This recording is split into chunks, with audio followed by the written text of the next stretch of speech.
पांडवांचं स्वर्गारोहण झालं. नंतर राजा परीक्षिताचा राज्यकारभार सुरू झाला. तुम्हाला वाटत असेल कथा इथपर्यंतच पोहोचली, तिथपर्यंतच पोहोचणार आहे. कारण माझी कथा तुम्हाला माहिती आहे. मी काय तुम्हाला पहिल्याच दिवशी सांगून गेलो की एक होता राजा आणि त्यानं खाल्ला भजा. ते काय मी सांगत नसतो कथेमध्ये, मला काय पटत नाही. त्यामुळे महत्त्वाच्या गोष्टी, ज्या गोष्टीची गरज आहे, जी जीवनामध्ये उतरवल्यानंतर जीवनाचं सोनं होणार आहे, ते सांगतो. मी काय फालतूपणा शिकवत बसणार नाही, तुमचा टाइमपास करणार नाही, माझाही करणार नाही. मी त्याच्यासाठी काही इथं आलेलो नाही आहे. म्हणून महत्त्वाच्या गोष्टी मला सांगायच्या असतात. म्हणून माझी कथा अशीच आहे बरं का. आणि स्वर्गारोहण झालं. राजा परीक्षिताचा राज्यकारभार सुरू झाला. आता पांडवांच्या वंशामध्ये जन्माला आलेला राजा असल्या कारणाने तोही सात्विक होता, सदाचारी होता, भगवंताची भजन भक्ती करणारा होता बरं का. साधू संतांची सेवा त्यांच्या कुटीमध्ये जाऊन करायचा. आणि एक दिवसचा प्रसंग आहे. राजा राज्याची पाहणी करण्यासाठी निघाला होता बरं का. सगळे लोक पांडवांची स्तुती करायचे. महाराज, ज्यांच्या वंशामध्ये तुमचा जन्म झाला ना, त्या पांडवांच्या घरी जगाच्या बापाने कामं केली म्हणे. राजाला आनंद व्हायचा बरं का. फिरत फिरत फिरत फिरत एक दिवस नदीच्या काठावर आला. एक दृश्य डोळ्यापुढे दिसलं बरं का. एक बैल आणि एक गाय. बैलाचे 3 पाय तुटलेले होते, एका पायावर उभा होता बरं का. राजाला आश्चर्य वाटलं, या बैलाचे 3 पाय कुठे गेले असतील. राजा बैलाच्या जवळ गेला आणि विचारलं, हे ऋषभदेव, सांगा तुमचे 3 पाय कुठे आहेत? तुम्हाला दुःख देणारा कोण आहे, त्याचं नाव सांगा, त्याला जिवंत ठेवणार नाही. बैल बोलायला लागला, राजा, मला दुःख देणाऱ्याचं नाव कसं सांगू रे? कोण आहे मला दुःख देणारा, कसं सांगू? कोणी म्हणतं देव दुःख देतो, कोणी म्हणतं ग्रह तारे दुःख देतात, कोणी म्हणतं प्रारब्ध दुःख देतं, कोणी म्हणतं माणसाचं कर्म दुःख देतं. मला दुःख देणारा नेमका कोण आहे, कोणाचं नाव सांगू रे? राजा बोलायला लागला, महाराज, मी तुम्हाला ओळखलं म्हणे. ज्या अर्थी तुम्हाला दुःख देणाऱ्याचं नाव तुम्ही सांगत नाही, तुम्ही सामान्य बैल नाही, तुम्ही साक्षात धर्माचे अवतार आहात म्हणे. बाजूला गाय उभी होती. राजा लांब जाऊन उभा राहिला बरं का. तेवढ्यामध्ये एक काळा कुट्ट पुरुष आला, गायच्या अंगावर मारण्यासाठी धावला. गाय घाबरली आणि घाबरलेल्या अवस्थेमध्ये मलमूत्र विसर्जित करायला लागली. राजाला राग आला, माझ्या राज्यामध्ये येऊन गायला त्रास देणारा कोण आहे? त्यानं धनुष्याला बाण लावला, बाण मारणार. तेवढ्यामध्ये तो काळा कुट्ट पुरुष धावत आला, राजाच्या चरणावर डोकं टेकवलं आणि हात जोडून सांगितलं, महाराज, मला क्षमा करा म्हणे. राजानं सांगितलं, कोण रे? त्याने सांगितलं, मी कली आहे म्हणे. कली? कशासाठी आला इथं? माझ्या राज्यामध्ये येऊन गायला त्रास का देतो? अरे या गायचं रक्षण करण्यासाठी माझा परमात्मा मनुष्य रूपाने प्रकट झाला आणि माझ्या राज्यात येऊन गायला त्रास देतो. मी तुला मारणारच होतो, पण तू मला शरण आला ना. माझ्या पूर्वजांची शिकवण आहे, आपला वैरी जरी असेल आणि तू जर आपल्याला शरण आला तर एकदा त्याला क्षमा करायची. म्हणून मी तुला क्षमा करतो म्हणे, पण माझ्या राज्यात राहायचं नाही. कली बोलायला लागला, महाराज, तुमच्या राज्यात नाही राहायचं तर मग जायचं कुठं? जिकडे जाणार तिकडे तुमचंच तर राज्य आहे म्हणे, मला जागा द्या. मग राजा परीक्षितानं 4 ठिकाणी जागा दिली. 4 ठिकाणी. कोण्या ठिकाणी दिली? 4 ठिकाणी. द्यूत, जुगार, मद्यपान, व्यभिचार आणि हिंसा, या 4 ठिकाणी कलीला जागा दिली बरं. द्यूत म्हणजे जुगार. ज्या ठिकाणी जुगार खेळल्या जात असते तिथं कलीचा वास आहे. कली म्हणजे कलह. त्या ठिकाणी जाणारा माणूस कधी जीवनात सुखी होत नाही. म्हणून त्या ठिकाणाचा त्याग केला पाहिजे. माणसानं त्या ठिकाणी जायचं नाही बरं का. फार बिकट परिस्थिती निर्माण झाली, लोकांना घाई झालेली आहे श्रीमंत व्हायची. त्यांना असं वाटतं की आमच्याकडे लवकर पैसा आला पाहिजे, मग कोण्याही प्रकारानं का होईना पैसा कमवण्याच्या नादात बरं का कधी भिकेला लागले, त्यांनाही समजलं नाही बरं का. पैसा कमवायचा आहे, पण ते चांगल्या प्रकारे कमवला पाहिजे. असं जुगार घेऊन पैसा जमवण्यासाठी प्रयत्न करू नका, परिणाम वाईट होणार आहे बरं का. कधी भीक मागायला लागले ते लोक, त्यांनाही समजलं नाही बरं का. ही बिकट परिस्थिती निर्माण झालेली आहे. म्हणून जुगार खेळायचं नाही बरं का जीवनामध्ये. स्त्रियांचा तर प्रश्न नाहीच का. तुम्ही खेळत असता? नाही खेळत, मला माहिती आहे. खेळूच नका, नाही तर टाइमपास म्हणून करसार सुरू. वेळ जातच नाही, आता घालवला पाहिजे म्हणून सुरू आहे बरं का. टाइमपास म्हणूनही खेळायचं नाही, परिणाम वाईट होणार. आणि आज बिकट परिस्थिती झाली. पूर्वी लोक तिकडे एकांतामध्ये कुठेतरी निवांत ठिकाणी जाऊन खेळायचे गावाच्या बाहेर. आज लोकांनी देवाची देवळं धरली बरं का. देवाची देवळं, त्यांना माहिती आहे देवाच्या देवळात एकतर सकाळी लोक असतात, नाही तर संध्याकाळी असतात. दिवसभर काही कोणी फिरकत नाही तिकडे. म्हणून देवाच्या पुढं चालू आहे. देवाच्या पुढं लाज वाटली पाहिजे की नाही? जरा लाज वाटू नये. देवाच्या पुढे जुगार खेळत असताना लाज वाटू नये. हे आपण आपल्या देवाची केलेली विडंबना नाही का? विडंबना नाही, समजून घ्या. आणि आज तर तुम्हाला माहिती आहे गावोगावी गणपती मांडतात, दुर्गादेवी मांडतात, मुलं मांडतात ना. मांडतात, महिनाभर अगोदर मंडप टाकतात, महिनाभर, आणि तिथं जुगार खेळतात महिनाभर, आणि ते पैसा गोळा करतात आणि त्याचा गणपती आणतात आणि त्याची पूजा करतात 10 दिवस. काय परमार्थ आहे, काय भक्ती आहे आपली. जुगार खेळून पैसा जमा करायचा आणि त्याचा गणपती आणायचा आणि त्याची 10 दिवस पूजा करायची, याला परमार्थ म्हणायचं? अशी असते का भक्ती? करायचं असेल तर स्वतःच्या हिमतीवर करा, करायचं असेल तर आपल्या घामाचा पैसा लावा ना तिथं. जुगार खेळून पैसा जमा करायचा आणि त्याचा देव आणायचा, 10 दिवस त्याची पूजा करायची आणि 10व्या दिवशी डीजे लावून पॅन्ट फाटेपर्यंत नाचायचं आणि द्यायचा तिकडे नदीत फेकून. गणपती फेकून देतात, फेकून देतात, विहिरीत वरून फेकतात. कुणाचा पाय तुटतो, कुणाचा हात तुटतो, कुणाचं मुडकं तुटतं. 10 दिवसच होता का गणपती त्याच्यात? 10व्या दिवशी गेला का निघून? 10 दिवस पूजा केली आणि आज दिला फेकून 10व्या दिवशी. हे परमार्थ आहे? करायचं असेल तर व्यवस्थित करा. मी तर नेहमी सांगत असतो, आनंद कधी व्हायला पाहिजे? ज्या दिवशी आपण गणपती बसवतो त्या दिवशी व्हायला पाहिजे. गणपती आणत असताना नाचत आणलं पाहिजे, आनंद झाला पाहिजे, सगळं व्यवस्थित त्याचं पूजन केलं पाहिजे, आनंद झाला पाहिजे त्या दिवशी. पण ज्या दिवशी बसवतात त्या दिवशी माहिती होत नाही कधी आणतात आणि कधी बसवतात, काहीच माहिती नाही. आणि ज्या दिवशी विसर्जन करायचं आहे त्या दिवशी त्यांचा पहा बरं का, ते नाटकं पहा त्यांची. दारू प्यायची, डीजे लावायचा, धिंगाणा करायचा आणि नाचत नाचत फेकून द्यायचा नेऊन तिथे. बरं का, आज नाचायचं आहे, आज तर दुःख झालं पाहिजे. कारण 10 दिवस ज्या गणपतीची आपण पूजा केली तो गणपती आता लांब जात आहे, त्या दिवशी रडलं पाहिजे. कारण 10 दिवस त्या गणपतीच्या सोबत होतो आपण, आता तो आपल्याला सोडून जात आहे, त्या दिवशी दुःख केलं पाहिजे, त्या दिवशी रडलं पाहिजे, त्या दिवशी डीजे लावून नाचणं चालू आहे. याला परमार्थ म्हणायचं? असा असतो का परमार्थ? होऊ नये. देवीचंही तसंच आहे. दुर्गा देवीच फेकून देतात विहिरीत, मी माझ्या डोळ्यानं पाहिलं. कुणाचा हात तुटतो, पहा युट्यूबवर व्हिडिओ, JCPनं गणपती जमा करणं चालू आहे आणि गटारात नेऊन फेकणं चालू आहे. हे देवाची आणि धर्माची केलेली विडंबना नाही? हे देवाची विडंबना नाही? असा असतो परमार्थ? समजून घ्या. परमार्थ करायचा असेल तर चांगलं करा ना. 10 दिवस त्या देवीची पूजा करायची. बाया तर बापा 9 आरत्या करतात. एकच बाई आरती ओवाळते, 9 आरत्या, 11 आरत्या, आणि 10व्या दिवशी वरून विहिरीत फेकून देते निघून देवी. 10 दिवसच त्याच्यात देवी होती. 10व्या दिवशी गेली का देवी निघून? 9 दिवस उपवास, 9 रंगाच्या साड्या, आज या रंगाची साडी, उद्या त्या रंगाची साडी. कशासाठी नेसत असता 9 रंगाच्या साड्या? कशासाठी नेसत असता? का नेसत असता 9 दिवस 9 रंगाच्या साड्या? नवराई त्याच रंगाचे शर्ट घालते, मॅचिंग. नवरात्रात मी पाहत असतो, स्टेटस पाहतो लोकांचे, बरं का.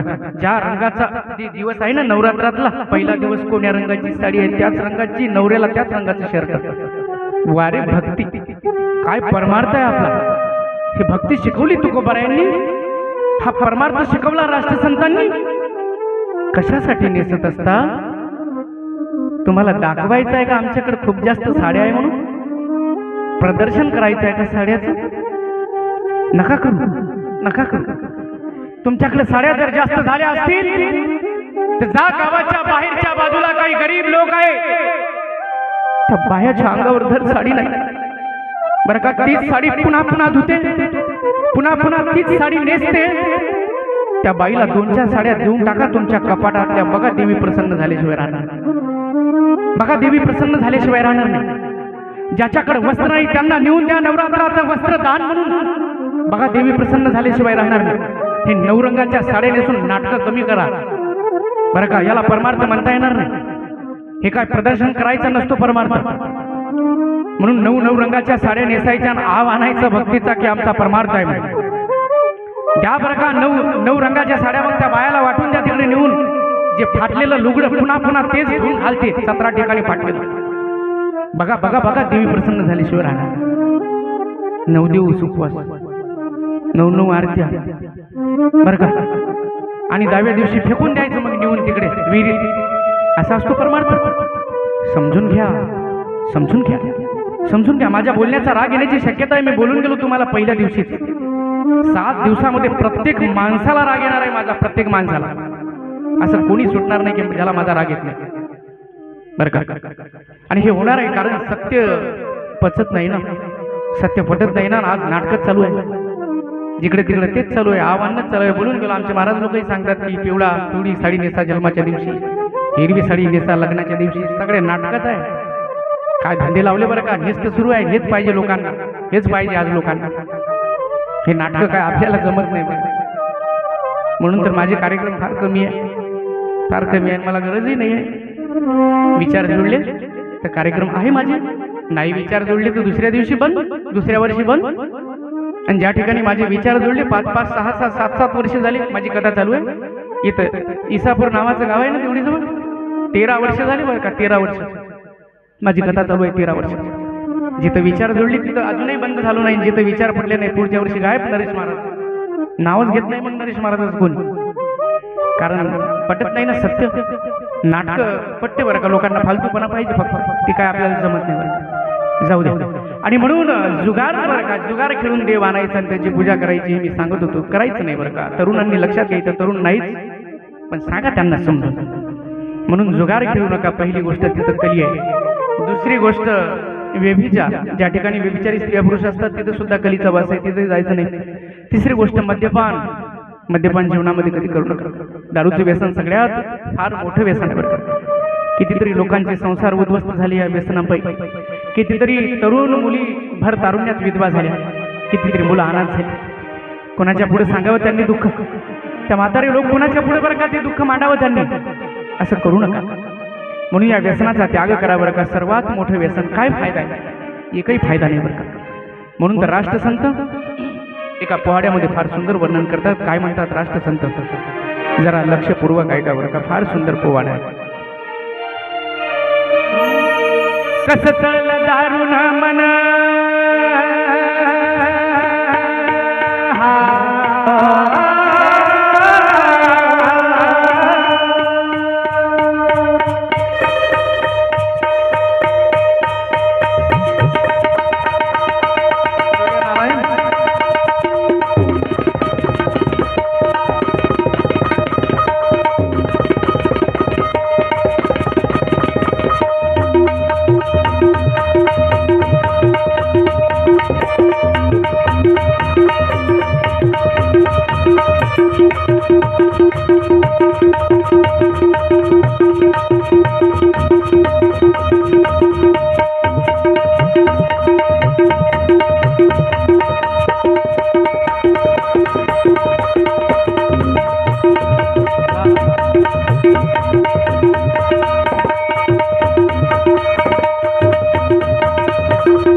जगी नाही किंमत थोडी, जगी नाही किंमत थोडी, जगी नाही किंमत थोडी. पुत्र परिगती झाली त्याची रजी, पुत्र परिगती झाली त्याची रजी, पुत्र परिगती झाली त्याची रजी.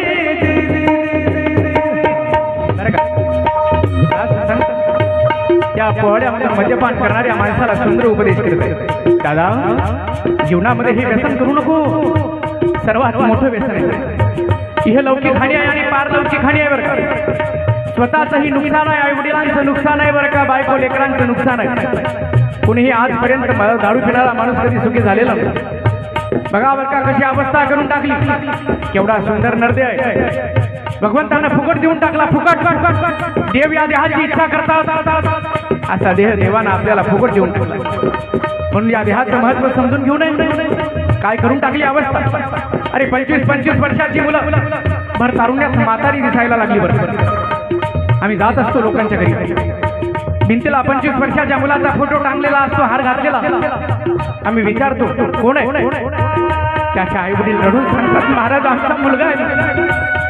कसं झालं ते रडून सांगतात महाराज मुलाच्या संगतीत गेला म्हणते दारूचं व्यसन लागलं. एक दिवस गाडी चालवत असताना ऍक्सिडेंट झाला आणि जाग्यावर ठार झाला. महाराज जाग्यावर ठार झाला. कुणाच्यामुळे मांडावं त्या लोकांनी दुःख. अरे एकुलता एक मुलगा वयाच्या 25व्या वर्षी जर मरत असेल त्या म्हाताऱ्या आई वडिलांनी मुलाच्या पुढे दुःख सांगायचं. म्हणून समजून घ्या बरं का, समजून घ्या, नका करू हे व्यसन, त्याग करा. सर्वात मोठं व्यसन आहे माणसाच्या जीवनातलं, त्याची अवस्था करून टाकली. फार सुंदर वर्णन करतात राष्ट्रसंत, जरा लक्षपूर्वक ऐका.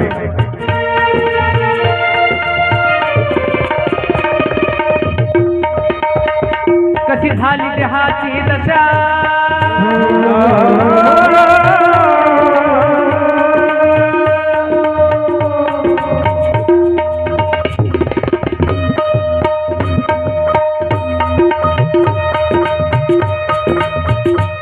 कशी झाली देहाची दशा, तोंडावरी माझ्या बसल्या घाणीतल्या हौसे, बसला काय निसल्या हौसे, बसला काय निसल्या हौसे.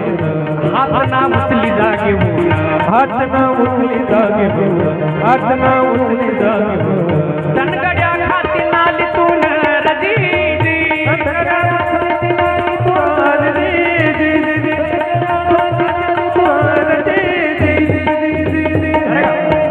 कशी अवस्था नाही. एवढा सुंदर नरदे आहे का, समजून घ्या पुरुष मंडळी.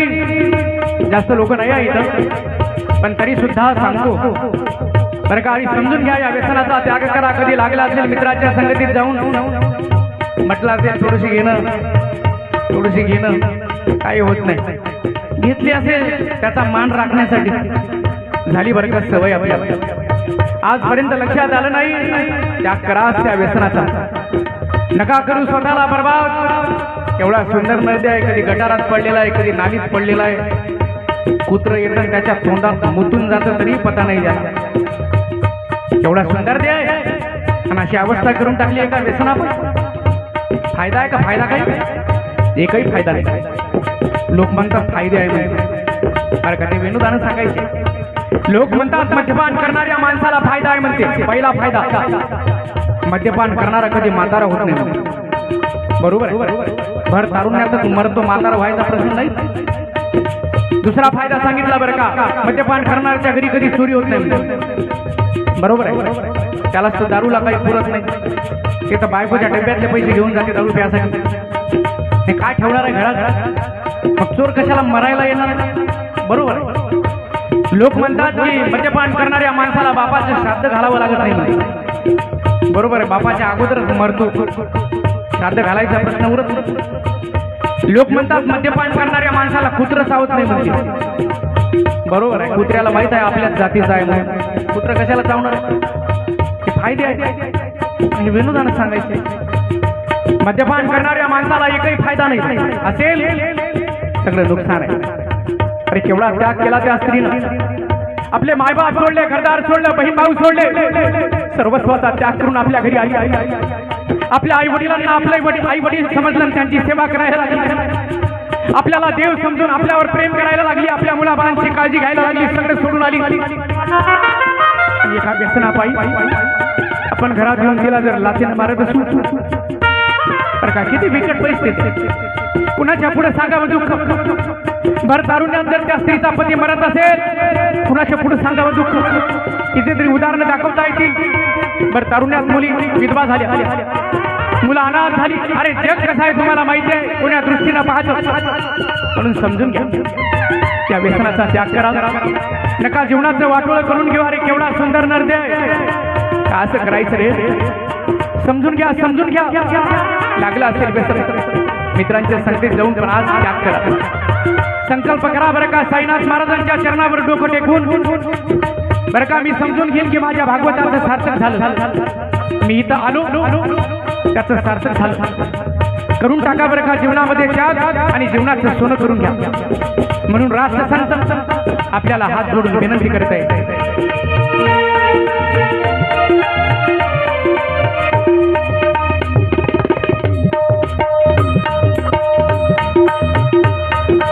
तुकड्याची ऐक बातमी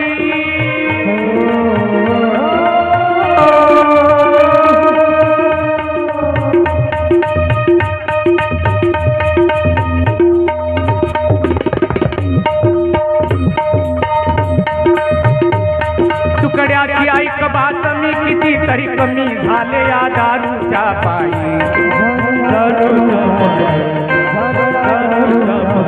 आता तरी सोड दारू भाई आता तरी सोड दारू आता तरी सोड दारू विनंती ऐक माझी काय विनंती ऐक माझी विनंती ऐक माझी नाही तर गती भली नाही रजी गती भली नाही रजी गती भली नाही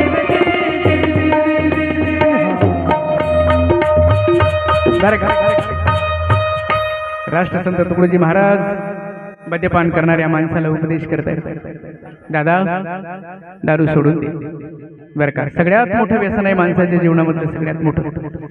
या व्यसनाचा त्याग केला पाहिजे. राष्ट्रसंतांसारखा एक महात्मा जर आपल्या पुढे हात जोडून विनंती करत असेल तर का सोडू नये. आपली लायक आहे का राष्ट्रसंतांचं नाव घेण्याची तरी लायक आहे. पण एवढा मोठा महात्मा जर आपल्या पुढे हात जोडून विनंती करत असेल तर या व्यसनाचा त्याग करू नये केला पाहिजे. आणि म्हणून समजून घ्या बरं का. आणि हे व्यसन सोडून द्या. मद्यपान जीवनामध्ये करू नका कारण त्या ठिकाणी कली आहे. आणखी एक जागा दिली बरं का हिंसा. ज्या ठिकाणी पशुपक्ष्यांचा बळी दिला जात असतो तिथेही कली आहे. जीवनामध्ये हिंसा करू नका. कुणाचं मन दुखवणं हे सुद्धा एक प्रकारे हिंसाच आहे. जेवढं पाप एखादा पशु मारल्यानंतर लागतं तेवढंच पाप एखाद्याचं अंतःकरण आपल्यामुळे दुखावल्या जात असेल तर लागतं. म्हणून हिंसा कुठल्याही प्रकारची असू द्या ते करू नका.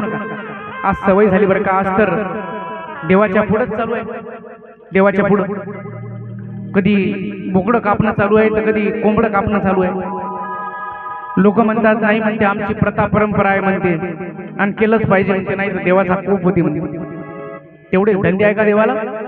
तेवढेच धंदे आहे का याच्यावर कोप आणि त्याच्यावर कोप. दुसरं काय काम नाही बरं का. या जगताची निर्मिती जर त्याच्यापासून झाली असेल तो जर या जगताची माय असेल तर आपल्या लेकराचं भोजन तो देव मागू शकेल. मागतच नाही. असं उदाहरण कधी ऐकलं का. एखाद्या माईनं मुलाला जन्म दिला आणि खाऊन टाकलं. ऐकलं नाही. असं होत नाही कधी. मग तो परमात्मा जगताची माय आहे तर त्या लेकराचं भोजन मागू शकेल का. मागणार नाही. आपल्याला सवय झाली. मी नेहमी सांगतो खा. तुम्हाला खायचं असेल खा पण देवाचं नाव पुढे नका करू की देवाला पाहिजे हे शब्द नका वापरू. कारण देवाला त्याची गरज नाहीच आहे. नाहीच आहे बरं का. अरे देव ते सगळं पाहून त्याला आनंद होत असेल का.